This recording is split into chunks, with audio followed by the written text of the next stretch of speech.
I am Karl at Facunla, and your reporter for today's video. So, my report is all about Vygotsky's sociocultural theory. According to him, social learning tends to precede development.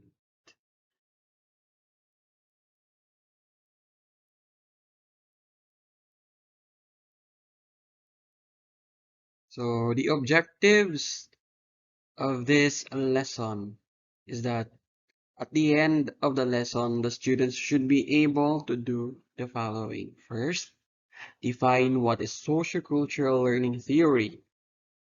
Second, appreciate the importance of sociocultural learning in students' learning outcomes. So let's first know about the biography of Lev Vygotsky. So Lev Vygotsky was born on November 17, 1896 to June 11, 1934. So he was born in Russia. His family was part of a middle class in Russia. Graduated from the University of Moscow in 1917. He originally studied literature and discovered a passion in early childhood and teaching when he taught literature in secondary school. His interests were quite diverse, but often centered on issues of child development and education. He made a discovery with his research. His work was written in Russian. His career was cut short when he passed away at the age of 38, when he died of tuberculosis. Lev Vygotsky's social development theory. This theory is based on the belief that learning is influenced by social development and culture. When we say social development, it talks about the socialization. And when we say culture, it's the cultural theory that you are influenced by your culture, tradition, beliefs based on the teachings of your family, religion, and other factors. As a child's social environment could positively or negatively affect their cognitive development. So life is always black and white. So it's up to you on how you are going to handle this. So Vygotsky believed that the best way to learn was collaboratively. If other students were to collaboratively learn with and help each other, each would be able to share differing perspectives and benefit everyone. MKO, or the more knowledgeable other, is the one who assists others in gaining a better understanding. For example, the teachers, your tutor, and those persons who are more experienced and more knowledgeable enough to teach you something that you can learn effectively and efficiently. We also have this zone of proximal development, or the ZPD. So zone of proximal development refers to the distance between a child's current problem-solving ability and their potential if it helps by an MKO, or the more knowledgeable other. It is what a child can do on himself and what a child can do through the help of other more knowledgeable individuals. So two is better than one. That's a saying. Vygotsky suggested the use of scaffolding. What is scaffolding?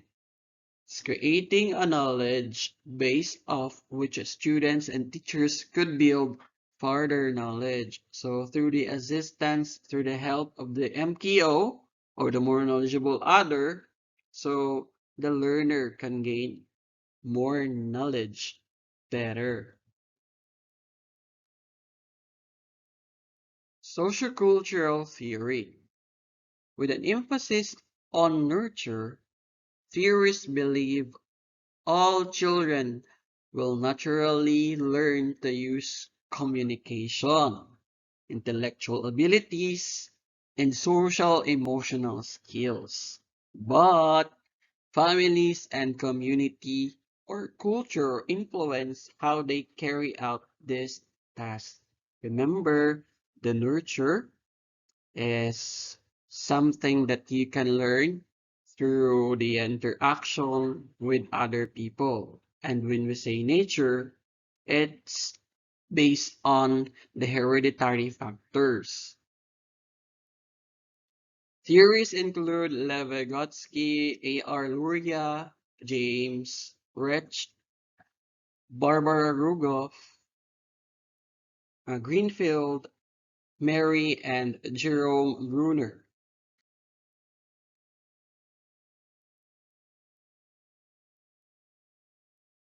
His theory differs from Piaget in a number of important ways. So, in summary, constructivism, stages, key processes in development and learning, the role of language, and teaching implications.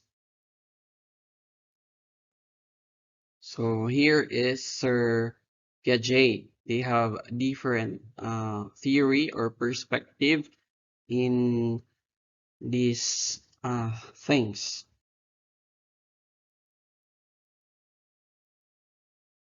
So here are the effects of culture, tools of intellectual adaptation. So Vygotsky uh, have elementary mental functions. So first is the memory, the way a child thinks, and perception, the way a learner perceives. Also the sensation, it talks about the five senses. And also the attention. How are you going to interact with your environment? How are you going to be developed? You know, more knowledgeable learners, it depends on how their family raised them. You know, the attitude of a child depends upon his or her environment. So the parents has also more um, big impact. The way a child thinks, the way a child do something for himself or herself. You know, there's a lot of things or factors affecting a child's uh, development. When we say culture, you know, it it talks about the cultural beliefs. You know, like for example, in Lumads, in Maguindanao, they have culture that they should learn and they should practice for their uh, adaptation. Uh, You adopt those cultures from early childhood to adulthood, and that is your your for example, that is your uh, culture to be developed, inculcate by your parents.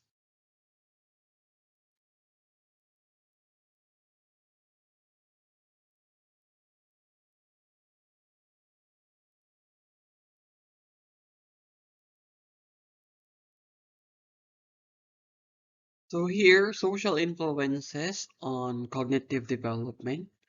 According to Vygotsky, 1978, Much more important learning by the child occurs through social interaction with a skillful tutor. Schaffer 1996 gives example of a young girl who is given her first jigsaw. This type of social interaction involving cooperative or collaborative dialogue promotes cognitive development.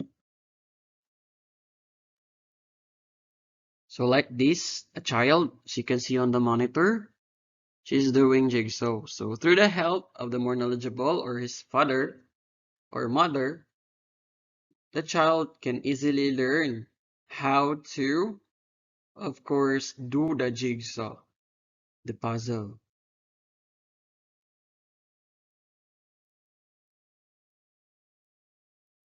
So more knowledgeable other or the MKO. What is it? It refers to someone who has better understanding or higher ability than the learner. Example, the teacher, an older adult, in child peers, or an adult's children, maybe the individuals with more knowledgeable or experience. Remember, take note, MKO need not be a person at all.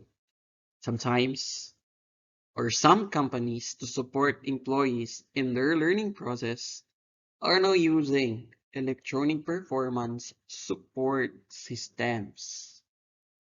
So very easily to uh, do a task when we have electronic performance support systems, especially in office. You know, you don't need the manpower. You only need the electronic performance support system. So there's advantage and also disadvantage of it. So it depends on how are you going to manage it.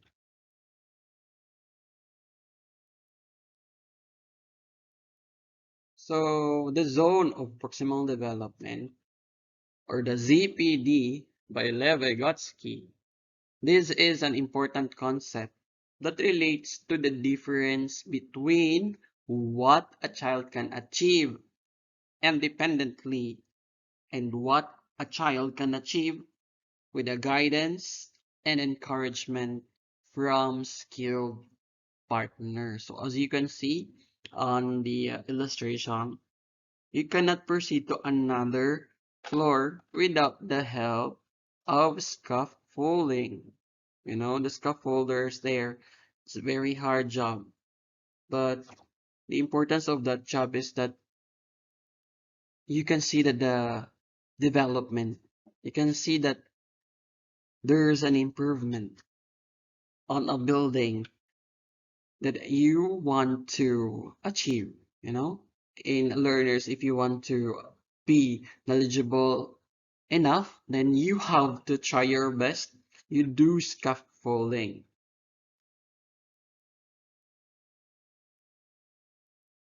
So let us talk about the Vygotsky and the language. So there's very big contribution gave by Sir Vygotsky. 1997, who was the first psychologist to document the importance of private speech.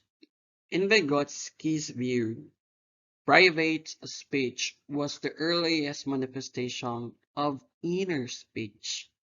Indeed, private speech is more similar in its form and function to inner speech than social speech.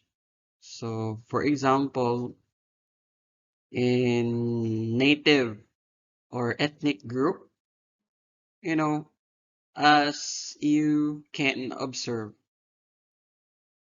for example, in Lumad, you know, it's very hard to speak Lumad or Blaan. But if you are raised on that ethnic group, if you're a child and your friends are also Lumads, then you can communicate easily. You know, speaking Ilocano, speaking Muslim or Maguindanaon, speaking Tagalog. It depends on your environment.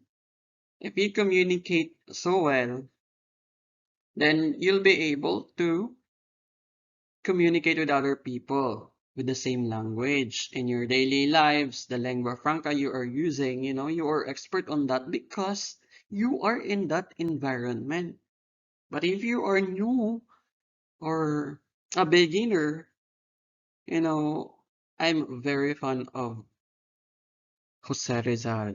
Jose Rizal have a lot of languages, um, know to be, languages that he used, of course, to be more knowledgeable enough. So I dare you to, of course, learn language like Korean, you know, like Chinese or Mandarin. You have to explore the languages because it's very important and very nice, especially when you are going to different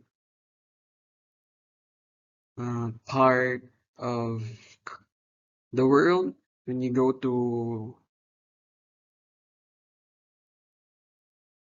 other country, it's very good that you are expert on that language they are using. So it's part of Vygotsky's theory.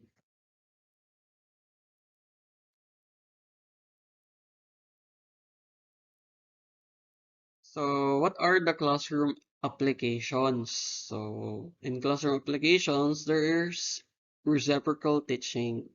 So teachers and students collaborate in learning and practicing four key skills such as summarizing, questioning, clarifying, and predicting. So scaffolding and apprenticeship.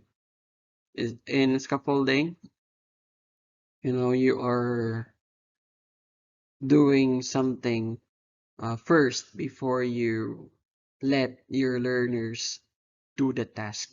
And apprenticeship is that like the immersion, the on-job training, like this. You learn through having experience the things that you can experience in the workplace. You need to try it. You need to, of course, do the task in order to be ready when you graduate. You know the job already. So that's very important. On-job training or apprenticeship. Critical evaluation. Indeed, in some instances, observation and practice may be more effective ways of learning certain skills. So, through observation and practice, we can learn more effectively and more efficiently. Thank you so much for listening. Before I end, let me leave a quote that some people dream of success while others wake up and work hard at it. Thank you so much. Thank you again for listening. Your assignment is rest and joy with your family, friends, and don't forget to pray. How do society affect social cultural development of a child? Thank you and God bless us all.